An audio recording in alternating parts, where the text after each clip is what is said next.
بسم اللہ الرحمن الرحیم۔ رسول اللہ صلی اللہ علیہ وآلہ وسلم نے ارشاد فرمایا، نیکی سکھانے والے کے لیے ہر شے بخشش مانگتی ہے، یہاں تک کہ دریا میں مچھلیاں بھی۔ حضرت علی علیہ السلام نے فرمایا، جو شخص بد اخلاق ہوگا اس کی روزی اور رزق میں تنگی آ جائے گی۔ حضرت علی علیہ السلام نے فرمایا، جب تک توبہ کا دروازہ کھلا ہے اپنے گناہوں کی وجہ سے مایوس نہ ہو۔ رسول اللہ صلی اللہ علیہ وآلہ وسلم نے ارشاد فرمایا، جو کوئی کسی کا قصور معاف نہیں کرتا تو اللہ تعالیٰ بھی اس کا قصور معاف نہیں کرے گا۔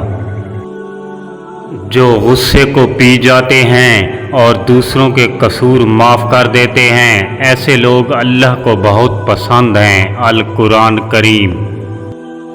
قرآن پاک میں اللہ تعالیٰ ارشاد فرماتا ہے، اگر کسی بات پر تم میں اختلافات ہو جائے تو اللہ اور اس کے رسول صلی اللہ علیہ وآلہ وسلم کے حکم کی طرف رجوع کرو۔ اگر تم اللہ اور قیامت کے دن پر ایمان رکھتے ہو اور یہ طریقہ تمہارے لیے بہتر اور اچھا بھی ہے۔ ارشاد بارے تعالیٰ، شیطان تمہیں مفلسی سے ڈراتا ہے اور تمہیں بے حیائی کا حکم دیتا ہے، اور اللہ تم سے اپنی مغفرت اور فضل کا وعدہ کرتا ہے۔ اللہ بڑی وسعت والا، ہر بات کو جاننے والا ہے۔ رسول اللہ صلی اللہ علیہ وآلہ وسلم نے فرمایا، بہت جلد قبول ہونے والی دعا یہ ہے کہ انسان کسی غیر موجود کے لیے غیبانہ دعا کرے۔